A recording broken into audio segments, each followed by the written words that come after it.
Hi and welcome back to my channel. My name's Nina and today Junior is going to be exposed to ground driving.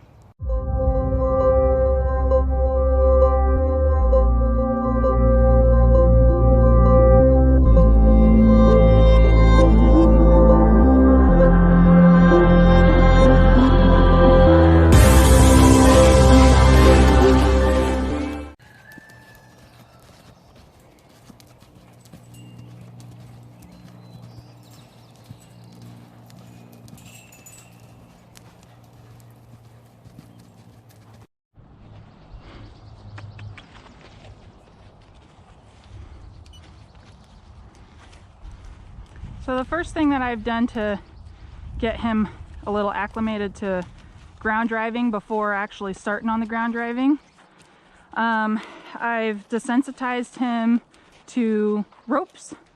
I haven't actually spent a huge amount of time on it, but worked on it a little bit, tossing a rope over his back and things like that. And I've also been practicing standing when I'm lunging him, standing a little bit further back here. I'd say like 3/4, you know, towards his hip, so that my position once I start drifting a little bit further behind him to actually drive, that's something that's not totally new and scary to him. Right now, I'm pretty normal in my position at the moment as I would be for lunging, because this is the second time that he is having both lines connected to him. The line on the outside ran through the middle loop, kind of partway down his side, and that is just to help him. If I have to direct him out, then I'm not getting snug or slipping over his back and anything like that. So he didn't really run around a whole lot. I feel like he is mildly fresh still, and when I'm driving him, I don't want to be lunging him. So really, I don't really do it much at a trot. I do a lot of it just at a walk. And one of the reasons why I teach them to ground drive, or at least to know the concept a little bit, is so that when I get under saddle, I feel confident that they will steer both directions, listen to my voice, and the all-important know how to stop. So here, like, I'll ask him, woo, woo, and he's getting counter-bent, right? Because he doesn't want to listen to that, there you go, outside line. But I feel like knowing how to stop straight and not always having to turn and face me is important. And the feeling of both lines pulling on his nose. And it'll be a lot more clear to him really once he gets in a snaffle. But right now it's more just teaching him where my body placement is and getting used to the lines. And once I feel like he's really comfortable with the saddling and the ground driving lines, then we'll introduce the snaffle. So to help explain my thought process, the way that I've started the last 3 horses has been through surcingle or a bareback pad. This is actually the first year I've had a surcingle and access to it. I think I might have been able to, I think with Whiskey I just did the bareback pad, and same with Rebel. But the surcingle is a means for him to start learning, you know, the pressure, the girth pressure around his belly. And once I feel like he's confident with the surcingle, then after a while, then I introduce the saddle. And once he's used to being saddled, then we introduce the ground driving, which is what we're doing now. And once he's pretty confident in basic ground driving, then I'll introduce the snaffle and then ground drive him in the snaffle with the saddle on. I will be putting the saddle on during some ground driving, but the surcingle with the rings on it really allows me more effective communication in teaching him this. Otherwise, with the saddle, you have to run it through a D-ring or the stirrup, and the position of that the stirrup or the D-ring isn't really as ideal as it is on the surcingle.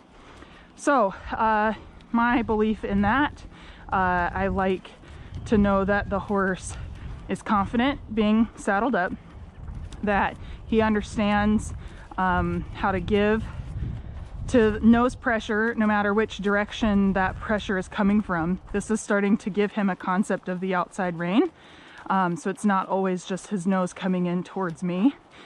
And so I feel like that really helps with the steering and stopping. And then of course I like him to already be comfortable with the snaffle and understand what it means, at least how to basically move off of it before I put myself in the saddle. And I feel like that really gives them a lot more confidence. They already understand 3 of the things I'll be asking for under saddle, and then really the only new thing is me being on them. So that's worked out pretty well. And so anyway, that's where I'm at with him and why I'm introducing the ground drive. So he's listening really well to the reins so far. See, I can guide him to the inside and keep him a little straight. So he's learning to come off of his nose to the inside.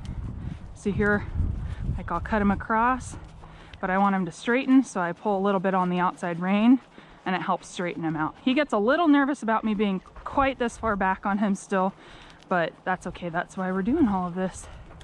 Ideally, you could have both lines strung through each side, each ring, and then you can really actually drive from the back and change directions because you've already got your lines exactly where they need to be. And eventually he'll move up to that. But for now, kind of as an emergency means, I have this left line as a direct contact to his nose. So if he were to panic, I can essentially drop the outside line and then just control him with the inside. Because it's kind of like, you can think of it like a draw rein. If you've got the rein or the line rung through the surcingle, now that pressure point is further back, and he's not totally familiar with that feeling yet, but I'm introducing it with the outside line at the moment. Picked up my hand and he decided it was time to trot. The other really fun thing about teaching them to ground drive and with a surcingle is they actually start to learn about contact. And you can have contact even in a halter here. So the first time that I put the ground driving lines on him, he actually was learning how to reach down and into the feel of my hands, and you've seen him do that here just a little bit today. Like here is pretty nice. I can feel him and he's trying to come through. But that's a good concept for them to learn how to use their body and find the connection before you're even on their back, which is pretty awesome. Ooh, good. Now I really like to wait on them when they stop a little bit heavy on their face. And if I had to really put a lot of pressure on their face, that wasn't a whole lot. But if I do have to put some pressure on their face, I hold it until they take a step back. So they start to learn to come back off of that pressure, because I'll be teaching him that once he's under saddle. He loves to eat lines. Are you gonna panic? Good boy. So yeah, we'll do that again. Walk on.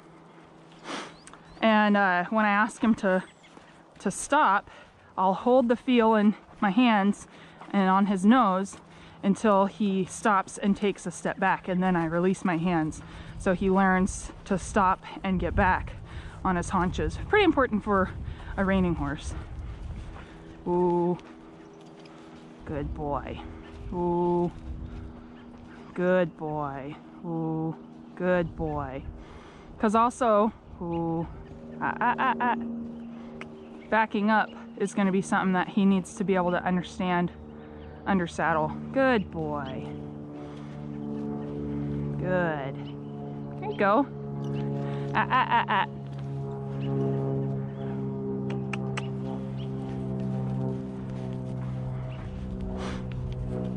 I suppose I can eventually teach him how to ground drive from this position at a trot, but I can't really effectively. I guess I can do it if I'm behind him, but I don't really want to be trotting myself. So I like to just keep them at a very basic level of ground driving before I get on.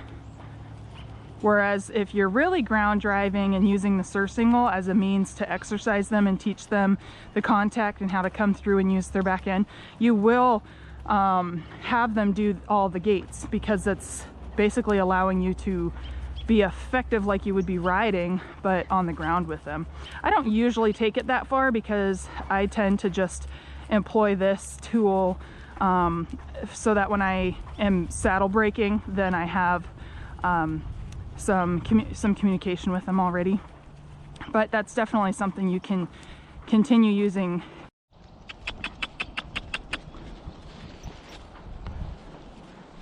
So I just switched sides on the lines, and I wanted you to see his initial reactions.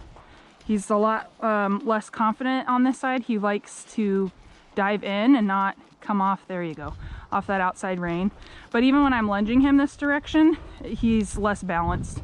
He likes to really get into my circle and not hold the outer line of the circle very much. So on this direction, you'll see quite a lot of me using the outside rein to straighten him back out. I just wanted to note, because I just did it now, I stepped in about one human stride closer to him because I felt like the lines were too far away. That's something to keep in mind. You don't want them really far, at least teaching them, because you don't want there to be, you know, a line tangle type mess. So stay about as closer than you would for sure on the whole lunge line, and probably about as it would be if you were just like lunging with like a Clinton Anderson 12-foot rope. So you don't want to be crazy far away from them so they don't panic and get away from you. Now, if you're truly teaching them to ground drive for the purpose of driving, you would introduce G and Ha as sounds for them to associate direction. I can't remember which is which. Last time I did it was when I had my mini horse, and I was actually teaching him how to eventually pull a cart. He never actually did get attached to a cart, but you can employ those phrases, those words, to teach them which direction is which if you're really trying to ground drive for the benefit of eventually attaching them to a cart. I am not going to, so I'm not adding those voice commands. And the other thing that I would note, you could definitely be introducing the ground driving and have a whip in your hand, like a small dressage whip. I don't use any sort of whip or string with Junior anymore on the ground because he is very receptive to my aids already, and he's very sensitive. So I don't use a whip. And with that being said, if I need him to step up, I'm also not really gonna shake the line, because I don't want him to associate moving away from the line when it shakes, like being scared of it. Because I've spent a lot of time desensitizing him so I can wiggle this line and it doesn't scare him. So I continue to use my point my hand to send him type deal in the ground driving, and I start to tell him walk on or things like that if he's getting a little stuck backwards. Ooh, ooh, good boy, very good. Now I will also add that before I actually started putting the lines on him, in addition to desensitizing him to the lines, the surcingle, and me standing in this position, I was starting to get him to stop like this, where he's not always facing me. He's perpendicular to me, which is a little different than some of the natural horsemanship tendencies that they want you to stop and have them face you. That's been a change in what I've been doing with him, because I wanted him to be a little bit more well prepared for the ground driving. So I'm gonna ask him to walk on again. So I'm gonna ask him to point, and I'll click, and I step into him, and I had to get a little strong because he wanted to ignore that cue. So here again, I'll start making him steer a little bit. He's cutting in a little too much. Good. Now I feel like he's actually quite close to allowing me to start changing direction and being a little bit more behind him, because he's really taken to this well. Again, this is only his second time with the long lines on him and being driven. But I like to give them a little bit more time to really be solid in what they're knowing before I up the ante a little bit, because I always feel like it's better to err on the side of a little bit of caution than to create a wreck or anxiety when it wasn't necessary. That's kind of my belief in a lot of the things that I do with the horses, is to give them the best opportunity for success, and if that means taking a little bit of extra time rather than pushing and having some sort of explosion. That's just my belief on it. Ooh. Good boy.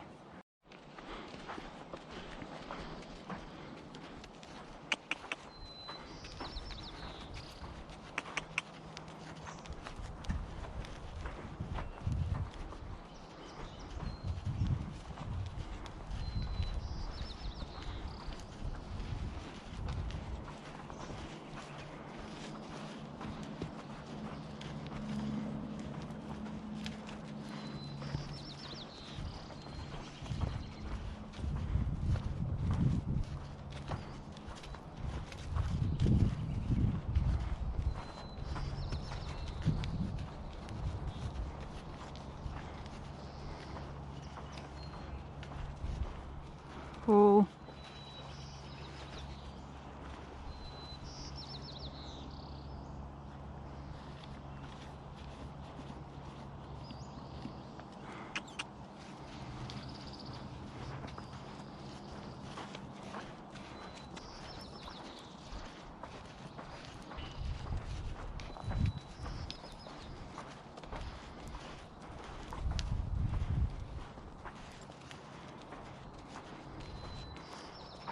Ooh.